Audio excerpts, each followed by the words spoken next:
And Hello. good morning. Good morning to you. We are just getting ready to get ready here. We just stumbled out of the campground, scratching our eyes. I'm scratching my eyes, that's for sure. Actually, we arrived yesterday, but But you wouldn't know it. I know it feels like I still have twigs in my hair. it's always a little harder to get out of bed after when you're old and you go camping. It sure is fun, but oh boy, you can feel it. So we'll be getting started here. Currently feeling it. In mere moments. And, I should get the world turning first.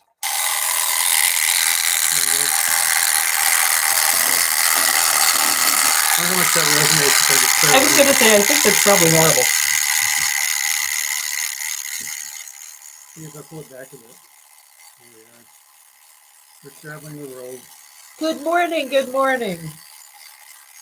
Maybe we could just dance it. I wonder if we can. I wonder if anything can be heard except for from rattling. I was going to suggest maybe the plane stop Okay. going around the world. Okay. Smoothly we come to Woo, a landing. clunk. May our landings be smoother than that for Yes. the rest of the day. Well, they're still in the air, so it could be worse. Good morning. I just morning. thought perhaps, it would be Right. just So it's just after 9 o'clock. Shall we get started? Sure. Okay. I'm Teresa Mitchell. That's Ani Raven Haynes. And this is called This Is Now Bridge to a Better World. And we would like to talk about the events of the day. The National Security Council says that Russia is attempting a false flag operation to justify any attacks against civilian ships in the Black Sea and to then blame them on Ukraine. The declaration comes days after Russia backed out of a deal that helped move grain from Ukrainian ports, threatening the global food supply. NSC spokesperson John Kirby told reporters in a briefing Thursday afternoon that Russia may try to expand its targets in the Black Sea to attacks on civilian ships that are transporting grain and food. And he's quoted saying, Russia has already announced publicly that all the ships proceeding to Ukrainian ports in Black Sea waters will be considered potential carriers of military cargo, even though they are simply trying to pick up grain and food to be able to feed people. Kirby said Russia is falsely trying to blame Ukraine for the sea mines that Russia itself planted, releasing a video of a detonation it claimed was from a Ukrainian mine. Pardon me, and that was from Democracy Now! New York Times says a Nebraska teenager who used abortion pills to terminate her pregnancy was sentenced on Thursday to 90 days in jail after she pleaded guilty earlier this year to illegally concealing human remains. The teenager Celeste Burgess and her mother Jessica were charged last year after police obtained their private Facebook messages, which showed them discussing plans to end the pregnancy and hide the evidence. Prosecutors said the mother had ordered abortion pills online and had given them to her daughter in April 2022. And then they buried the remains. And now she's going to be doing her sophomore year or her freshman year, more likely, in jail. Oh, and speaking of the culture wars, young man named Gareth in Pontiac, Michigan writes the following. I decided to go to the store alone in my power chair. I was just going to say, come back into the frame. Oh, okay. Come back into the frame. Come back. Co-host and technical advisor. Yes. In my power chair, he writes, as I'm a full-time wheelchair user when not in bed, while my husband stayed home to go to the gas station less than 2 blocks from my home, someone in a small beige 4-door car opened fire on me with a small gun, filling my legs, arms, and side with small metal bullets. They drove away shouting, "Tranny faggot," at me while they laughed. I immediately called my husband, who called an ambulance, and he rushed to meet me. I drove my power chair back home as I bled from 5 wounds in my body. And this was reported in medium.com because the local press decided not to pick it up. Not interesting. From The Guardian, the summer's heat waves have become so blistering they have inspired their own names. In Europe, they have been called nightmarish figures from Greek mythology, but one meteorologist in the U.S. has taken a more pointed approach by naming the country's heat waves after the oil and gas companies that have worsened the climate crisis. Remember doing this years ago for hurricanes? I do.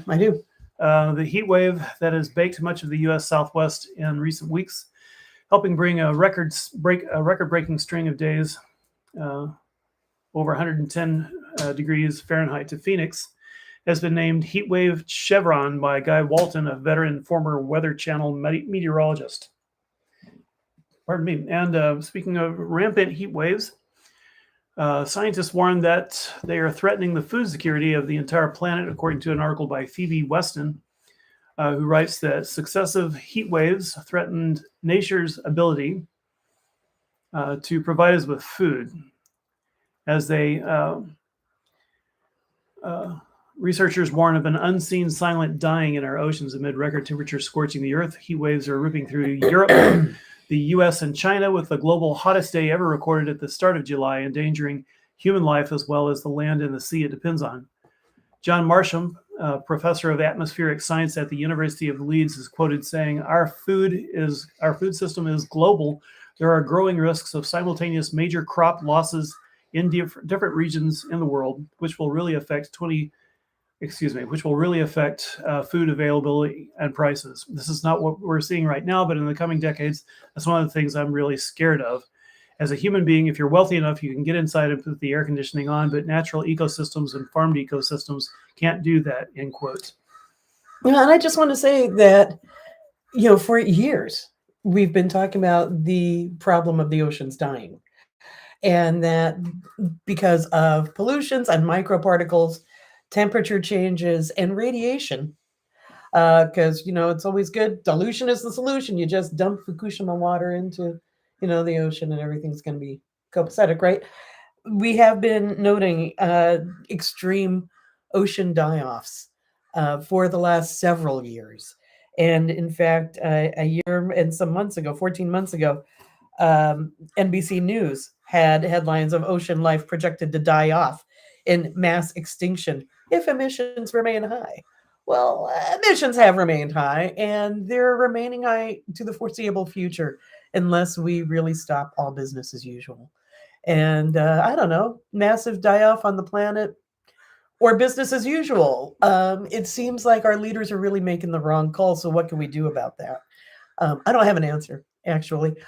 That's my question for this morning. What do we do about that? When our global leaders, especially those most responsible for the emissions and pollution overall, the corporate pollutions that are killing the planet, what do we do?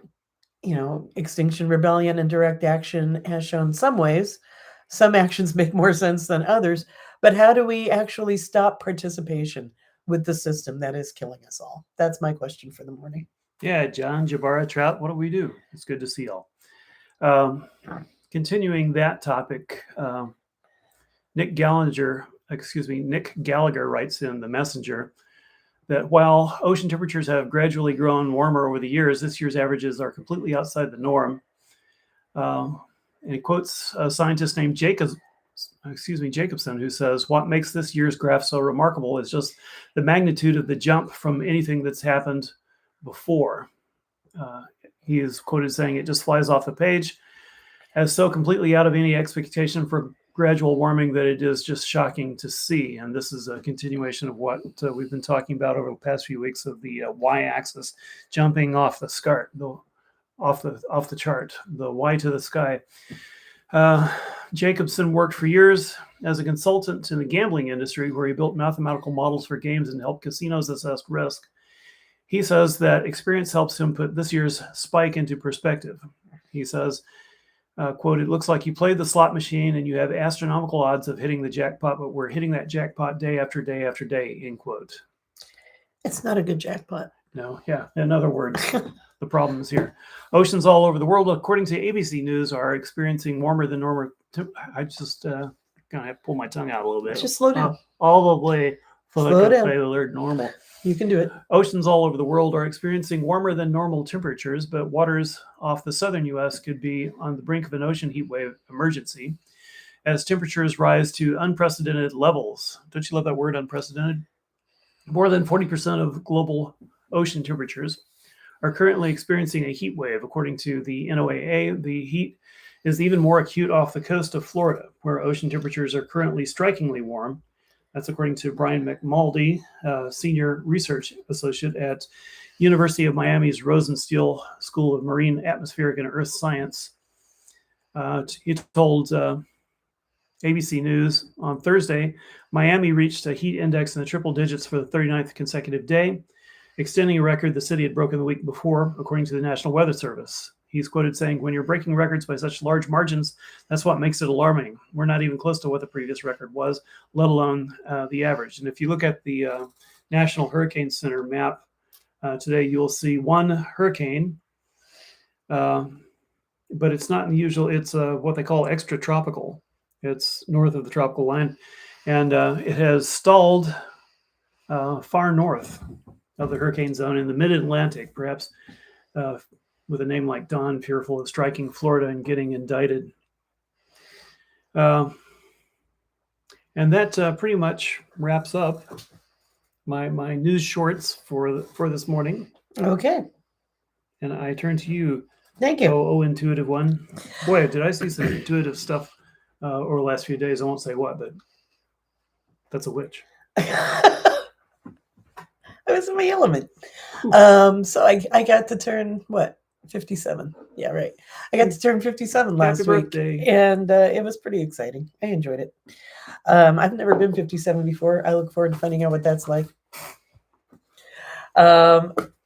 Honestly, I'm just really excited to be alive. And even in a world with such, shall we say, horrific news, as Teresa has just ran down for this week's headlines, I'm excited to be alive and I'm excited to be with y'all. Camping is good for the soul. I'm just going to say that. Being in the trees, having no access to the internets, having just to experience bird song and the chatter of my closest couple of friends.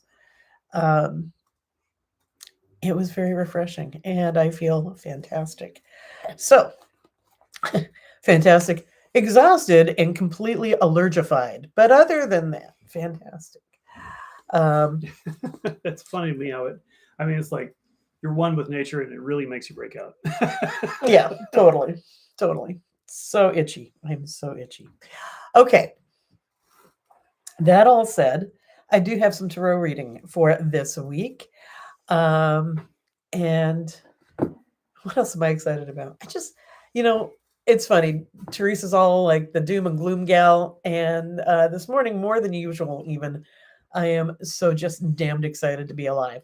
And honestly, I know that that's why, we want to make sure that we do all the changes and we highlight the horrors that are going on in this world so we can try to fix them and make the world a better place together, hence the name of this show. I'm also excited because my mom's coming to visit sometime soon. So the popular rumor goes. I just have all kinds of good news this morning. And then I have this tarot reading.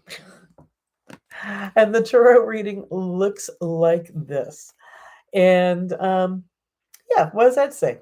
That says to me that we have some healing work to do. We have the 3 of Swords, the 5 of Swords, and the Moon. And the 3 and 5 of Swords are inverted for those that do that. For those following along the tarot reading at home.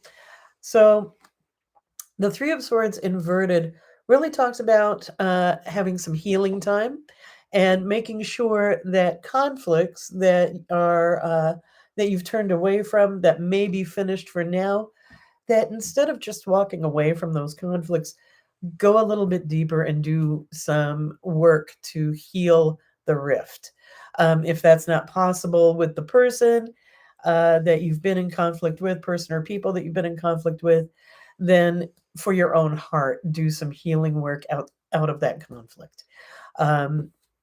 With the Moon, let your intuition guide you in this process. Really look deep into your own motives for engaging in the process in the first place and what you can do to help address wounded feelings, any harm that you've done, and also to make sure that any harm done to you is acknowledged and also being healed. It's a reading that speaks of the need for gentleness at this time and always the need for knowledge of the deeper self, so that your intuition can come forth and guide your actions and your words. It seems like there's been maybe some hurtful words said, the skills of the mind applied to just winning the argument, winning the day, without necessarily regarding the whole and the feelings of the whole.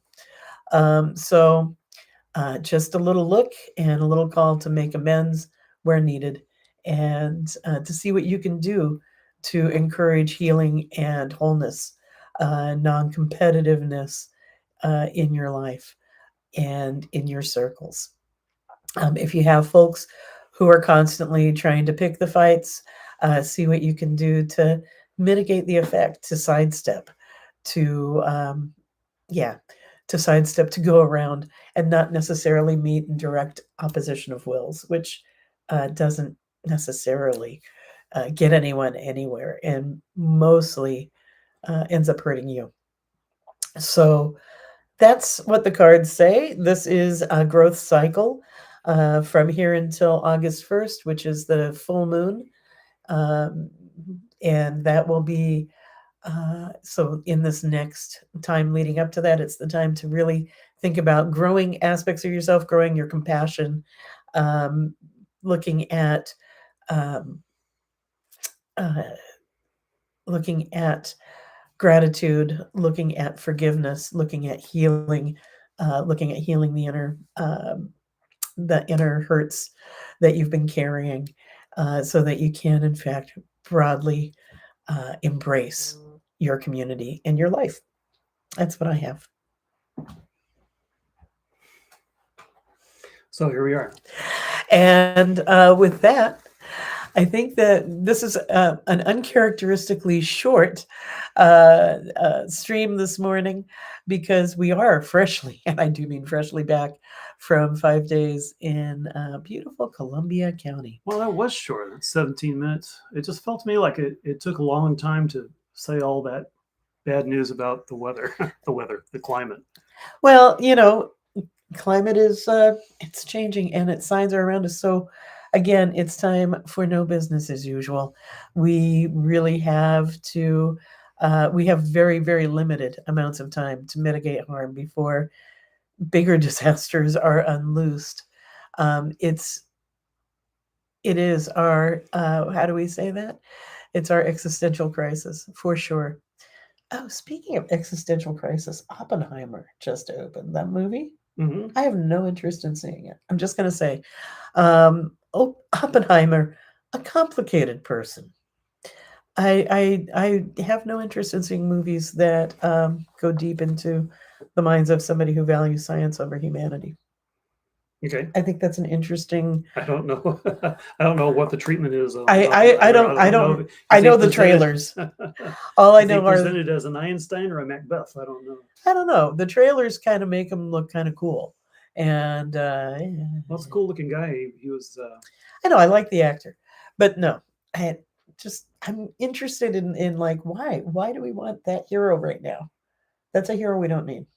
Heroes we don't need. That's a special coming up on a show soon. Heroes we don't need. I don't know. Maybe the movie's great. Maybe it makes him out to be that kind of. I don't know. Okay. So there we are. Not recommended. That's what I'm thinking of here. Never seen it, but hey. Actually, Jabara asked about Barbie. I am going to see Barbie. I've been seeing people watch the trailer and laugh, and I laugh when I see the trailer. So maybe I'm seeing Barbie. Okay. That's okay. That's probably too much information. With that, we love you all, and we wish you a fondue. And what do you say? Come on. The cheesy goodbye from me too, and to all the ships at sea. Bye. Have a fabulous week.